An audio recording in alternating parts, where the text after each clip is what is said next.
Homeless people, their greatest need is not food or shelter. Their greatest need is to be plugged back into life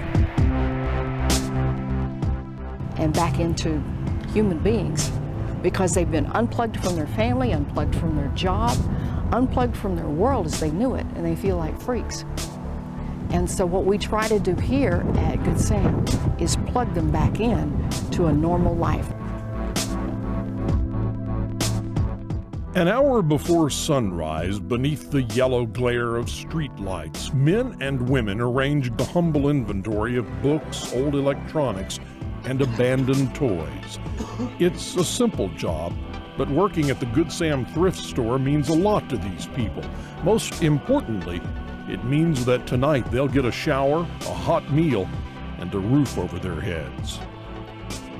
For those that don't have any kind of income, if they report to the front desk at 7 o'clock in the morning, they're assigned a chore to do for the day.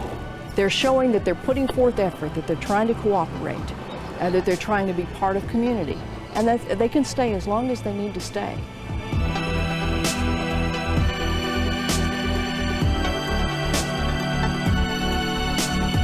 Attention on the property, attention on the property. The following residents, please go to the gold van.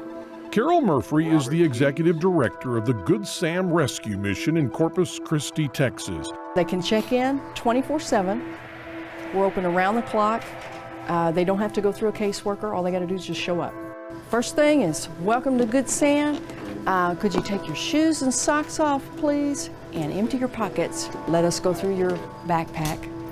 We have major security issues here. This is a real dangerous part of town, and we want everyone that's staying here to feel safe. The Good Sam thrift store is just the tip of a social services iceberg.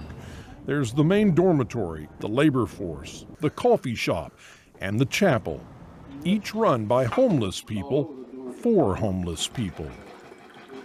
If you want to be employed here, you have to come in as a homeless person first. I have 24 on staff, and they all came in as homeless clients. This homeless shelter is essentially run by homeless people? By the homeless and for the homeless.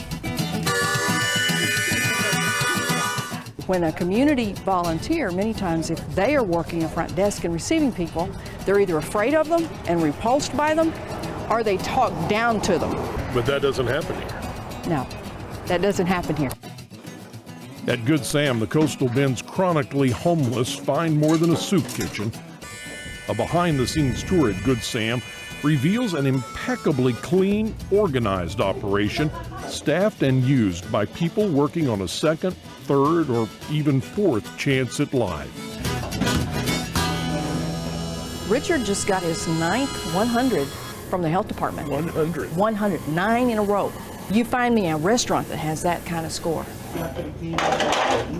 Okay, we're going into the men's section. This is one of them. We have a dormitory in the center, and then all of the rooms on the perimeter are little private rooms. Now, if they have income, if they get a government check, or if they have a job, then they pay us a small rent fee, and they can still stay as long as they need to. I have a nice home. My husband's a pastor of a local church here, and we're really blessed. If something ever happened to him and he were to go on to be with the Lord, I would just move down here and I would be a resident here till the day I die. You'd live here? Absolutely, I would live here. There's more love here than in most places. And this is my family. Good Sam Rescue Mission works like a ladder of sorts. At the bottom, you have life on the streets. At the top, you have a job, a room, some self-respect, and you get to be a part of the family here at Good Sam. Carol understands that these people aren't bad, they're just broken, looking for a place to pick up the pieces.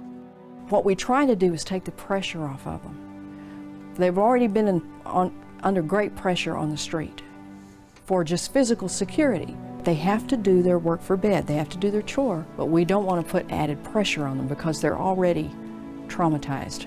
People don't believe it. People think it's a character issue.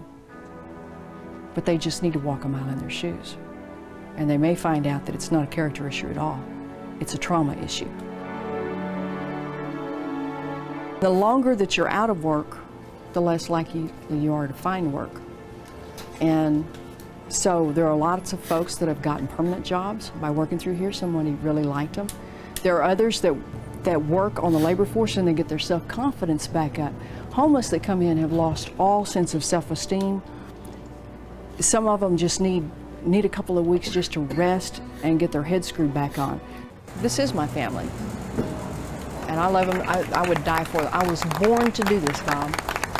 I really was. Thank you.